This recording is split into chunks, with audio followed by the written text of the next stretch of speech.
Grace Millane's mother broke down and rushed out of the courtroom as the jury heard evidence today about explicit photos taken of her daughter's body.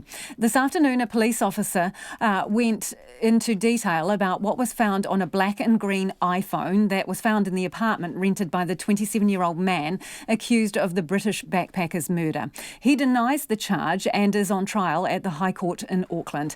Our reporter Sarah Robson is covering the case and she joins me in the studio. But just a warning that some of the details are upsetting and we do advise audience discretion.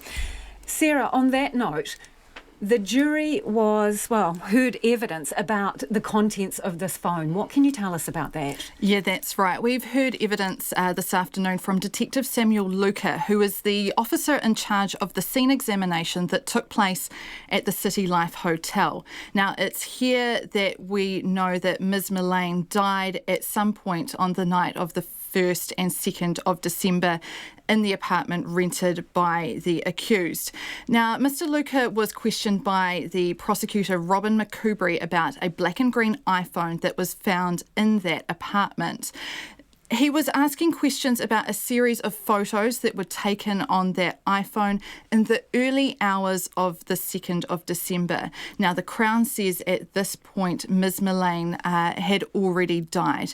Now, these were explicit photos and Grace Millane's mother, who was sitting in the front row of the public gallery, became visibly upset as Mr. Luca continued to answer questions about what those photos showed of her daughter. She was crying, and at one point she got up and rushed out of the courtroom, followed by a police family liaison officer.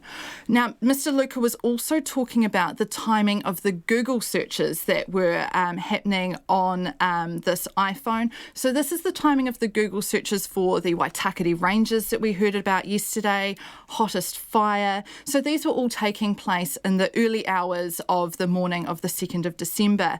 Mr. Luca also said that there were a number of searches for pornography on that phone, and several hours later, around 6 a.m, there started being searches for things like where to rent a car, where to find a large bag, carpet cleaner and other cleaning products. And some of those searches continued throughout the day. Okay, so the other thing that's been presented to the jury today is basically a compilation of CCTV footage, isn't it? And this is the final hours of Grace Millane's life, and she is on a date at the time. So what do those pictures show? Yeah, the jury watched about an hour of CCTV footage. Now, this shows Ms. Millane leaving the base backpackers to head off on her date. We see her arriving on Federal Street outside near the Sky Tower, where a large Christmas tree is set up. Now, we know from yesterday, from the evidence of Ms. Millane's father, David, that the last message the family received was a picture of that Christmas tree from that particular location.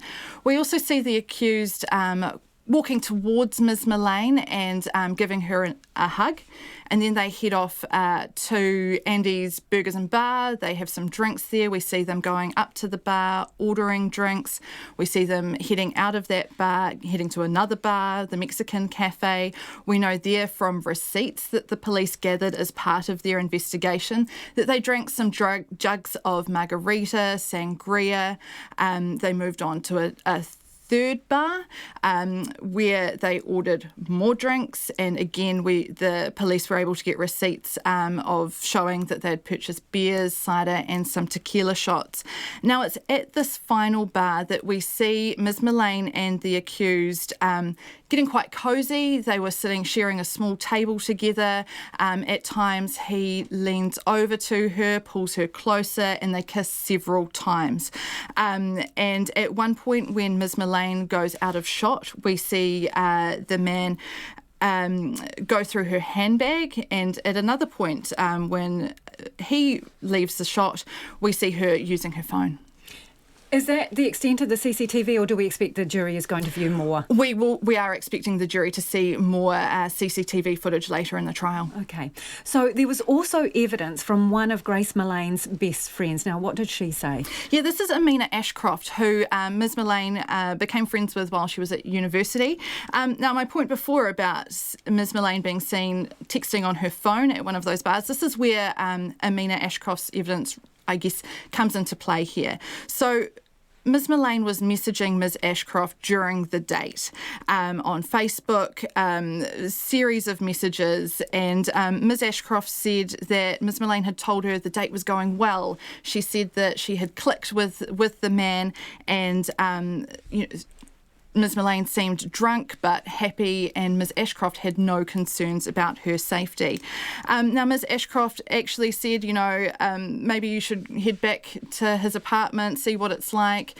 Ms Millane told Ms Ashcroft that the man had said he was a manager of an oil company, had an apartment in a hotel, and Ms Millane said that she would tell her friend about what happened the next day. And of course, the friend never heard back from Ms Millane again.